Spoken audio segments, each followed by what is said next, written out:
Hello everyone, स्वागत है आप सभी का math in magic tips YouTube channel में। फ्रेंड्स, आज की इस वीडियो में हम आप सभी को बताने वाले हैं कक्षा 10वीं मैथ का मॉडल पेपर का सॉल्यूशन, जिसमें आप सभी स्टूडेंट देखेंगे पूरे नए पैटर्न पर आधारित मैथ का 1 से लेकर 100 तक के ऐसे इंपॉर्टेंट ऑब्जेक्टिव क्वेश्चन जो कि पिछले मैट्रिक एग्जाम में बहुत बार पूछे गए हैं और आपकी मैट्रिक एग्जाम में पूछे जा सकते हैं। तो अगर आप भी सर मैट्रिक का एग्जाम दे रहे हैं तो वीडियो को शुरू से अंत तक देखना बिल्कुल ना भूलिएगा। तो चलिए फ्रेंड्स, बिना समय गवाए पहला क्वेश्चन का सॉल्यूशन देख लेते हैं।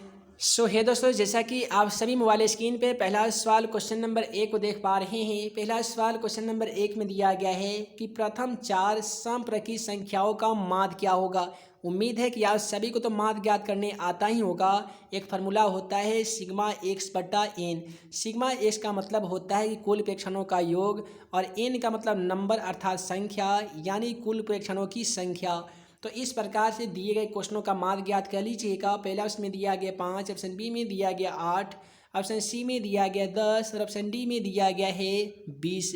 तो जैसा कि आप सभी को मालूम होगा कि हमारा वीडियो सीरीज का पहला क्वेश्चन का जवाब आप सभी को वीडियो के नीचे जाकर कमेंट बॉक्स में इसका सही जवाब लिखना होता है। तो क्वेश्चन नंबर 1 का क्या सही जवाब होगा, आप जल्दी से वीडियो के नीचे चले जाइए और कमेंट बॉक्स में इसका सही जवाब लिख सकते हैं। उसके बाद में आज का अगला सवाल है कि बिंदु -4, -6 किस चतुर्थांश में स्थित है। याद रहे, इस प्रकार का जो सवाल है मैट्रिक एग्जाम में 100% मैं कहता हूँ कि 1 नंबर का ऐसा सवाल तो ज़रूर पूछा जाता है। तो ऐसे सवालों का कैसे सॉल्यूशन करना है, आइए जान लेते हैं। याद रहे कि अगर दोनों बिंदु प्लस में हैं तो समझ लीजिए कि दी गई बिंदु प्रथम चतुर्थांश यानी प्रथम पाद में स्थित है। यदि दोनों बिंदु माइनस में हैं तो याद रहे कि दी गई बिंदु तृतीय पाद यानी तृतीय चतुर्थांश में स्थित है। यदि कोई भी बिंदु पहले माइनस हो बाद में प्लस हो तो समझ लीजिए कि दी गई बिंदु द्वितीय पाद यानी द्वितीय चतुर्थांश में स्थित होगा। अगर कोई भी बिंदु पहले प्लस हो बाद में माइनस हो तो दी गई जो बिंदु स्थित होगा वो चतुर्थ पाद यानी चतुर्थ चतुर्थांश में स्थित होगा। फॉर एग्जाम्पल क्वेश्चन नंबर 2 को देख लीजिए तो दिया गया था -4, -6। ये दोनों संख्याओं में माइनस लगने के कारण ये तृतीय पाद यानी तृतीय चतुर्थांश में स्थित होगा। अतः क्वेश्चन का सही जवाब ऑप्शन सी होगा, तृतीय पाद।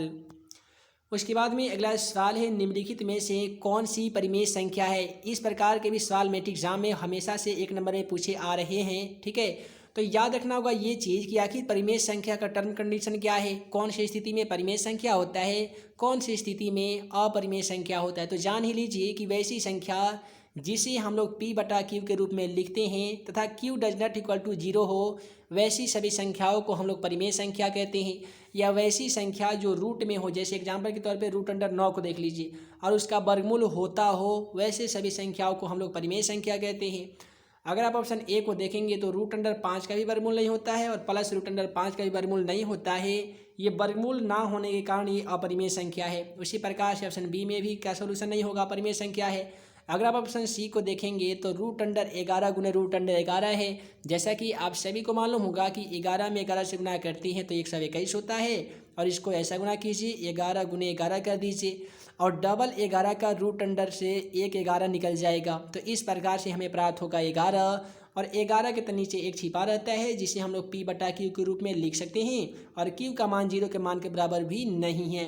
अतः ऑप्शन सी में दिया गया √11 गुने √11 ये जो संख्या है ये परिमेय संख्या है।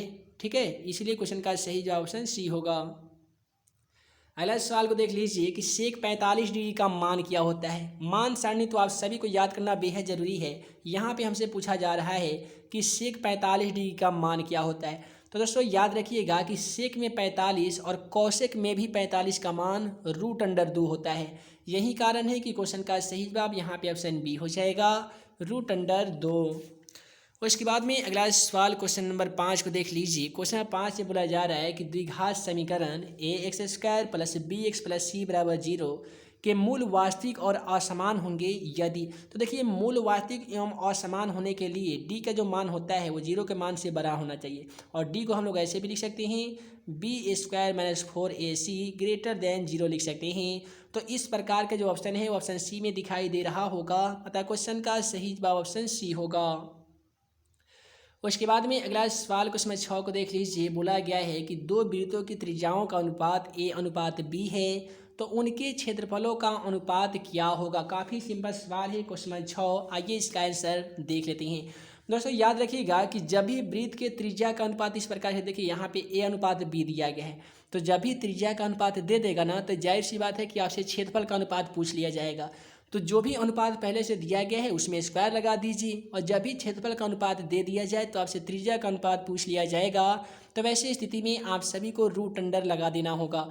तो फिलहाल यहाँ पे हमसे त्रिज्या का अनुपात दिया गया था और क्षेत्रफल का पूछा है, तो हम लोग क्या करेंगे, दोनों में स्क्वायर लगा देंगे। तो a का स्क्वायर a स्क्वायर होता है, अनुपात b का स्क्वायर भी b स्क्वायर होता है। यानी क्वेश्चन का सही जवाब ऑप्शन बी होगा, a स्क्वायर अनुपात b स्क्वायर। उसके बाद में अगला सवाल क्वेश्चन नंबर 7 को देख लीजिए। क्वेश्चन नंबर 7 थोड़ा लॉन्ग क्वेश्चन है। दिया गया sine theta minus cos theta का होल स्क्वायर, फिर दिया गया sine theta plus cos theta का होल स्क्वायर बराबर व्हाट। तो क्या कीजिए, इसको आपको a माइनस बी के फार्मूला पे तोड़ना होगा, ठीक है, और प्लस में इसे तोड़ना होगा a प्लस बी के फार्मूला पे। बहुत ही सिंपल है इसको सॉल्व करना। आप सभी को मालूम होगा कि a माइनस बी का फार्मूला होता है a square minus 2ab plus b square, इधर होता है a square plus 2ab plus b square, यानी a स्क्वायर इधर होगा माइनस बी स्क्वायर, ठीक है, और प्लस 2ab, अब फिर हो जाएगा a square minus a square plus b square plus 2ab। तो इससे क्या होगा कि 2ab से 2ab कट जाएगा, यहाँ पे बचेगा a square plus b square इस प्रकार से, और फिर इधर भी बचेंगे a square plus b square, ठीक है। ध्यान दीजिएगा, यहाँ पे a का मान साइन थीटा है, b का मान कॉस थीटा, तो यहाँ पे आप क्या लिखेंगे आप साइन स्क्वायर थीटा प्लस में लिखेंगे cos square theta. Same to same इसी प्रकार से आपको यहाँ पे लिखना होगा कि sine square theta plus cos square theta. जैसा कि आप सभी को मालूम होगा कि sine square theta plus cos square theta का मान 1 होता है, फिर प्लस लिखेंगे sine square theta plus cos square theta का मान 1 होता है। एक में एक को जोड़ लीजिए, आपका आंसर आ जाएगा। तो 1 और 1 कितना होता है, तो 2 होता है, यानी क्वेश्चन का सही जवाब ऑप्शन डी होगा। अगला सवाल क्वेश्चन 8 में दिया गया है, इतना बड़ी संख्या दे दिया गया है, इसमें आप सभी से मोड अर्थात बहुलक पूछा जा रहा है। दोस्तों बहुलक पहचानना काफ़ी सिंपल होता है। देखना होगा कि आंकड़े में कौन ऐसी संख्या है जो सबसे ज़्यादा बार आई होगी। तो इसमें अगर आप 5 को देखेंगे तो 5 एक ऐसी संख्या है जो इस आंकड़े में 3 बार आई है, अतः क्वेश्चन का सही जवाब ऑप्शन सी होगा 5। उसके बाद में अगला सवाल क्वेश्चन 9 में बोला गया है कि AP का पहला पद 2, पहला पद को हम लोग क्या कहते हैं, ए ना कहते हैं, तो ए का मान 2 दे दिया गया है। सार अंतर डी, सार अंतर का मतलब डी का जो मान है वो 3 दे दिया गया है। तो 8वां पद ज्ञात कीजिए, यानी एन का मान 8 भी दे दिया गया है। तो काफ़ी सिंपल होता है 8वां पद ज्ञात करना। शॉर्टकट फार्मूला का हम यूज करते हैं ए प्लस, जितना पद हमें ज्ञात करना हो उसमें से ए कम करेंगे और डी लगा देंगे। तो फिलहाल हमें ज्ञात करना है 8वां पद, 8 में से ए कम करेंगे तो ये 7d हो जाएगा।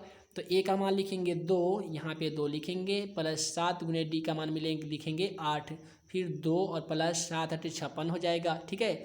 देखिए यहाँ पे हम लोग गलती किए हैं, 7 और गुने डी का मान हम लोग गलती बैठा दिए, ठीक है।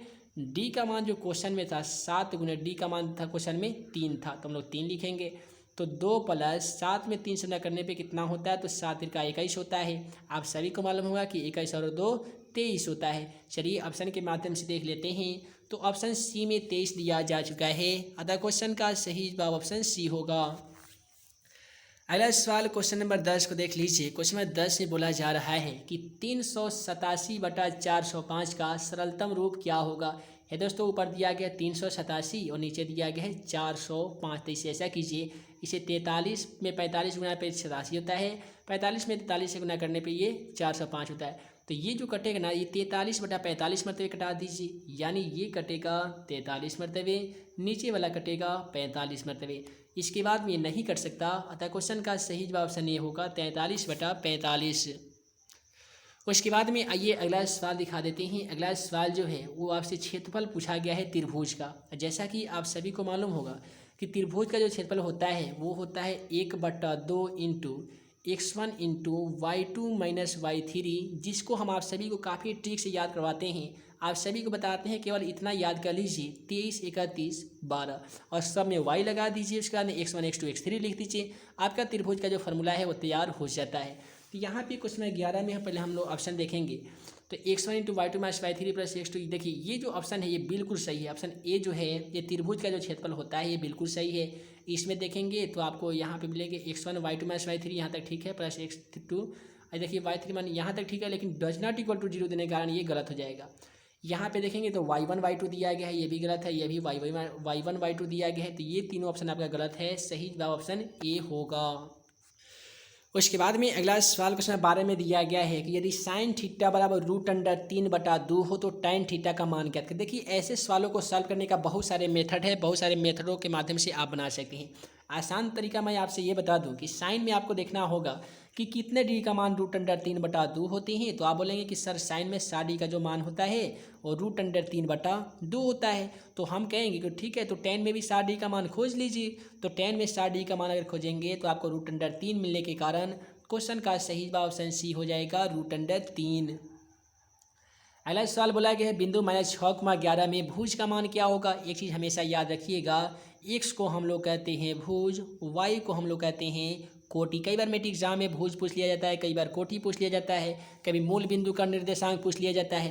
तो ये सभी चीज़ों को आपको याद रखना बेहद जरूरी है। जब भी हमसे भुज पूछा जाएगा तो समझेंगे कि ये पहला वाला आंसर हो जाएगा, जैसे -6। अगर हमसे कोटि पूछा जाएगा तो दूसरा वाला आंसर हो जाएगा, जैसे 11।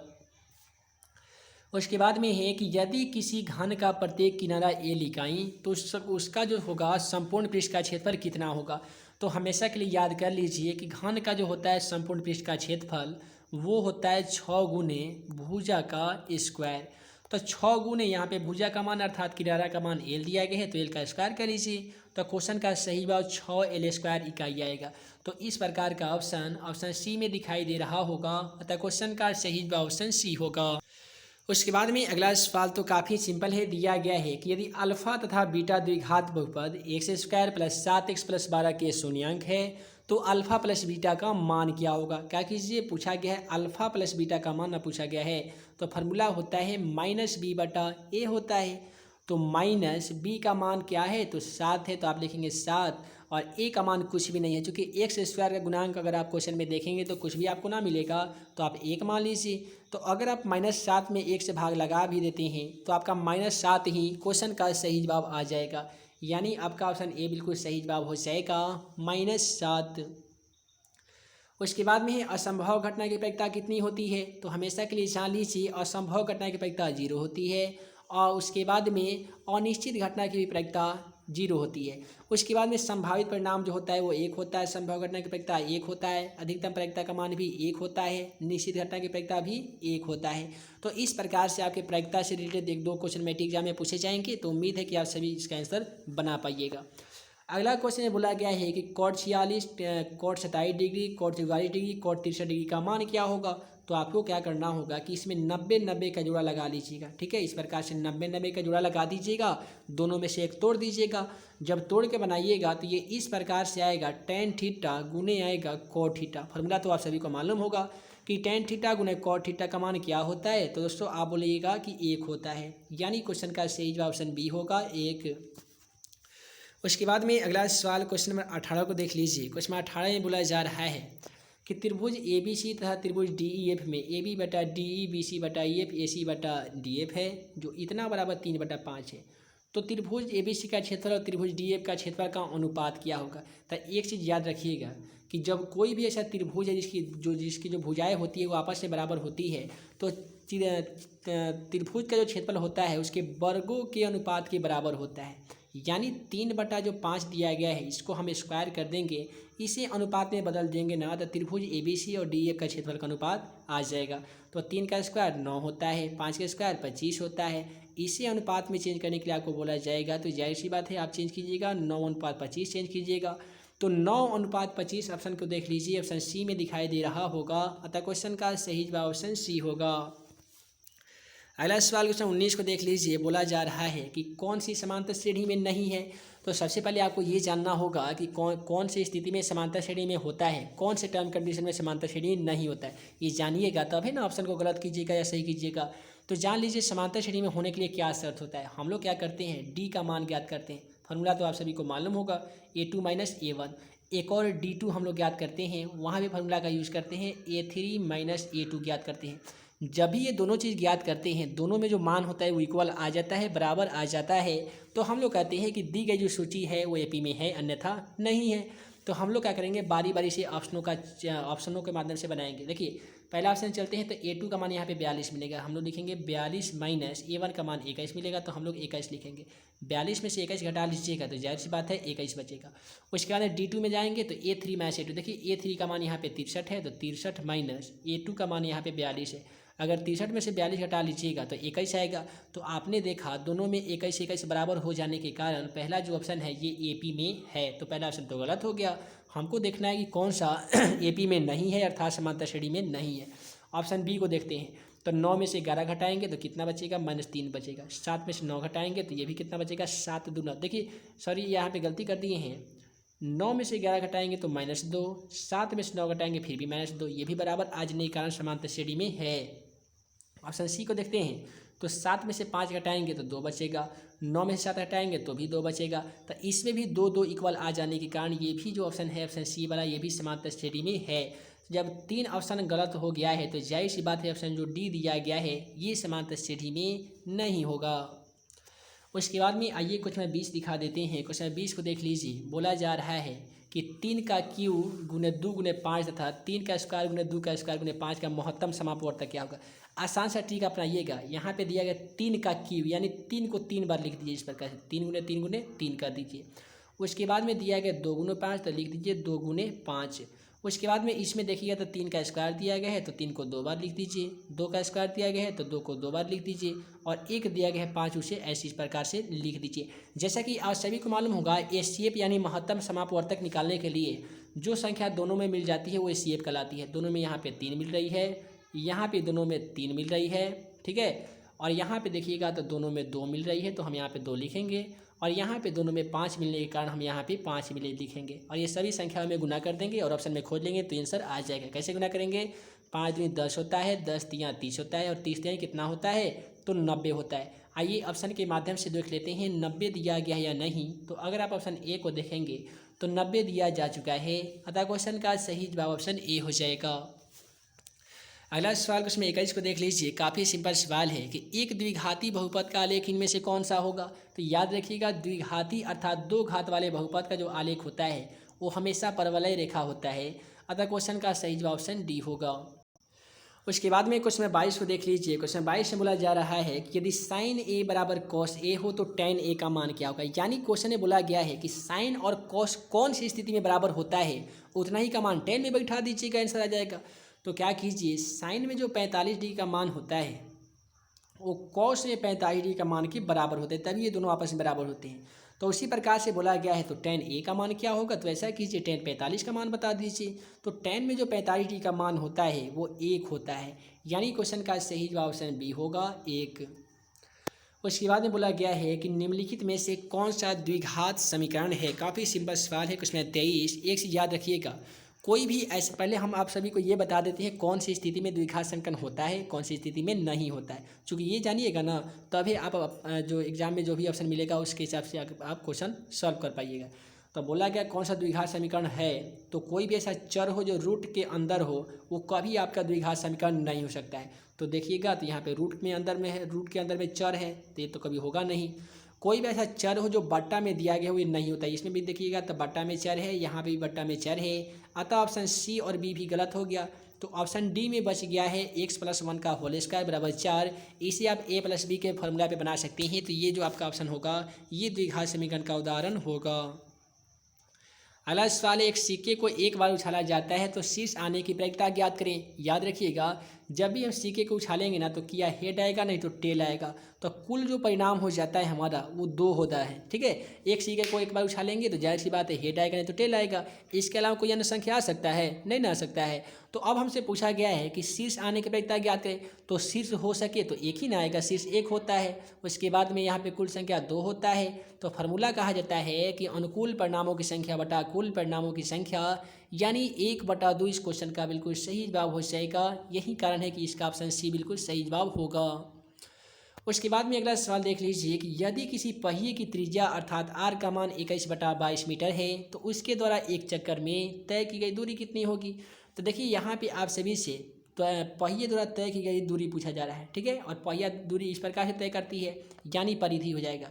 तो आप फार्मूला लगा दीजिए। परिधि का फार्मूला क्या होता है, तो 2πr होता है, 2πr होता है। r का मान तो दे ही दिया गया है, तो आप लिख सकते हैं 2 गुने पाई का मान होता है 22/7, r का मान दिया गया है 21/22। तो आप क्या कीजिए कि ये 22 से 22 कटेगा, ये 7 तिरका 21 कट जाएगा और 2 में 3 से गुना कर लीजिए, तो कितना होगा 2×3 6 होता है। आइए ऑप्शन के माध्यम से देख लेते हैं। तो 6 मीटर ऑप्शन बी में दिया गया है, अतः क्वेश्चन का सही जवाब ऑप्शन बी होगा। अगला सवाल है बहुपद 3x + 4 का शून्य क्या होता है। काफ़ी सिंपल है इसका शून्य ज्ञात करना। 3x + 4 दिया गया था, ठीक है, तो बराबर के उधर ये -4 हो जाएगा। x बराबर अगर -4 लिखते हैं तो 3 गुना में है, तो यहाँ पे क्या थी में आएगा, भागा में ना आएगा, तो x का जो मान होगा वो -4/3 होगा। -4/3 ऑप्शन बी में दिया गया है, अतः क्वेश्चन का सही जवाब ऑप्शन बी होगा। अगला सवाल बोला गया है कि किसी बाह्य बिंदु से वृत्त पर स्पर्शरेखा खींची जा सकती है। मान लेते हैं कि यह एक वृत्त है क्यू केंद्र वाला, तो बाहरी बिंदु कोई ए से इस वृत्त पर मात्र इस प्रकार से हम 2 ही स्पर्शरेखा खींच सकते हैं जो आपस में बराबर होती है। तो कभी भी आपसे पूछा जाएगा कि किसी वृत्त के बाह्य बिंदु से अर्थात बाहरी बिंदु से वृत्त पर कितनी स्पर्शरेखा खींची जा सकती है, तो आप बताइएगा कि सर 2 स्पर्शरेखा खींची जा सकती है। अतः क्वेश्चन का सही जवाब यहाँ पे कितना होगा, तो 2 होगा। और यहीं पे बाह्य बिंदु का नाम नहीं पूछता, केवल ये पूछ लिया जाता कि एक वृत्त पर कितनी स्पर्शरेखा खींची जा सकती है, तो वैसी स्थिति में आप बोलते कि सर यहाँ पे इन्फिनाइट होगा यानी अनंत होगा। अगला सवाल है समीकरण y² + y + 5 = 0 के मूल क्या होंगे, इसका मूल ज्ञात कर लीजिएगा। इसका जो मूल होता है वे वास्तविक नहीं होता है, यानी d का जो मान है वो माइनस में आ जाने के कारण वास्तविक नहीं होता है। अगला सवाल है 2 धन पूर्णांक a तथा b के लिए a = bq + r, जिसे हम सभी जानते हैं भाज्य बराबर भाजक गुने भागफल प्लस शेषफल, जो HCF यानी मौसा ज्ञात करने का एक तकनीक है। तो यहाँ पे क्वेश्चन का सही जवाब ऑप्शन डी होगा। अगला सवाल को देख लीजिए, बोला जा रहा है कि sin 64 डिग्री बटा cos 26 डिग्री का मान क्या होता है। तो क्या कीजिए, ये जो sin 64 दिया गया है इसे तोड़ दीजिए, sin × 90 में से 64 घटाइएगा तो जाहिर सी बात है ये 26 आ जाएगा, और बटा में दिया गया है cos 26, उसे सेम टू सेम उतार दीजिए। उसके बाद में क्या करना होगा कि sin × 90 - 26 बराबर क्या होगा, तो ये होगा cos 26 होगा, और नीचे तक cos 26 ऑलरेडी दे दिया गया है। तो cos 26 से cos 26 कितनी मरतबे कटा दीजिएगा, तो 1 मरतबे कटा दीजिएगा। तो इस प्रकार से क्वेश्चन का सही जवाब ऑप्शन बी आ जाएगा, 1 आएगा। अगला सवाल प्रश्न 31 में बोला गया है कि यदि त्रिभुज ABC में AB = 13 सेमी है, BC = 12 सेमी है, AC = 5 सेमी है, तो कोण C का मान क्या होगा। कोण C का मान ज्ञात करने के लिए हम लोग पाइथागोरस प्रमेय का सहारा लेंगे। पाइथागोरस प्रमेय कहता है कि कर्ण का स्क्वायर बराबर लंब के स्क्वायर प्लस आधार के स्क्वायर के बराबर हो तो समूह कोण जो होता है वो समकोण होता है। तो ऐसा करते हैं हम लोग, ऐसे बनाते हैं AB² = BC² प्लस AC² करते हैं। तो AB का मान यहाँ पे 13 है तो 13 का स्क्वायर करेंगे, BC का मान 12 है तो यहाँ पे 12 का स्क्वायर करेंगे, AC का मान 5 है तो यहाँ पे 5 का स्क्वायर करेंगे। है दोस्तों, 13 का स्क्वायर 169 होता है, 12 का स्क्वायर 144 और 5 25 होता है। 144 से 25 जोड़ देंगे तो भी 169 हो जाएगा। तो इससे हमें ये पता चला कि AB² = BC² प्लस AC² के बराबर होने के कारण समूह कोण समकोण होगा, और समकोण होता है 90 डिग्री का। अतः क्वेश्चन का सही जवाब यहाँ पे ऑप्शन सी होगा, 90 डिग्री। उसके बाद में यहाँ पे क्वेश्चन 32 में दिया गया है, यहाँ पे देख लीजिए कि x अक्ष से बिंदु -3,6 की दूरी क्या होगी। तो यहाँ पे जो x अक्ष से पूछेगा तो दूसरा वाला इसका आंसर हो जाएगा। तो ये दोस्तों वीडियो लॉन्ग ना हो, वीडियो लंबी ना हो, जिस कारण मैं आज की इस वीडियो सीरीज में 1 से लेकर क्वेश्चन 32 तक के मैथ के सभी इंपॉर्टेंट ऑब्जेक्टिव क्वेश्चनों का सॉल्यूशन बता पाया हूँ। आगे आने वाली वीडियो सीरीज में हम आप सभी के लिए लेकर आने वाले हैं मैथ का ऐसे इंपॉर्टेंट सब्जेक्टिव क्वेश्चन जो कि पिछले मैट्रिक एग्जाम में बहुत बार पूछे गए हैं और आपके मैट्रिक एग्जाम में पूछे जा सकते हैं। तो ये दोस्तों, अगर आप भी सन मैट्रिक का एग्ज़ाम देने वाले हैं तो आगे आने वाली प्रत्येक वीडियो के लिए चैनल को सब्सक्राइब कर लीजिए, ताकि हम जितने भी वीडियो अपलोड करें उसका नोटिफिकेशन आप सभी को मिल सके और आप हमारे द्वारा बनाए गए सभी वीडियो को बारी बारी से देख सकें। जो भी अभी तक मेरा mobile application math in magic tips नामक एप्लीकेशन को इंस्टॉल नहीं किए हैं तो प्ले स्टोर से जाकर सर्च कीजिए मैथ इन मैजिक टिप्स, और वहाँ पे जो मोबाइल एप्लीकेशन आएगा उसे इंस्टॉल कर लीजिए, ताकि आप हमारे द्वारा बनाए गए सभी वीडियो को फ्री में डाउनलोड करने के साथ साथ ऑनलाइन क्विज खेल सकते हैं। ऑनलाइन टेस्ट देकर आप अपनी तैयारी का लेवल स्वयं चेक कर सकते हैं। तो हे दोस्तों, मैं मुकीम अंसारी जल्द मिलूंगा अगले वीडियो में नए क्वेश्चन के साथ। तब तक के लिए वीडियो के लिए बहुत बहुत धन्यवाद।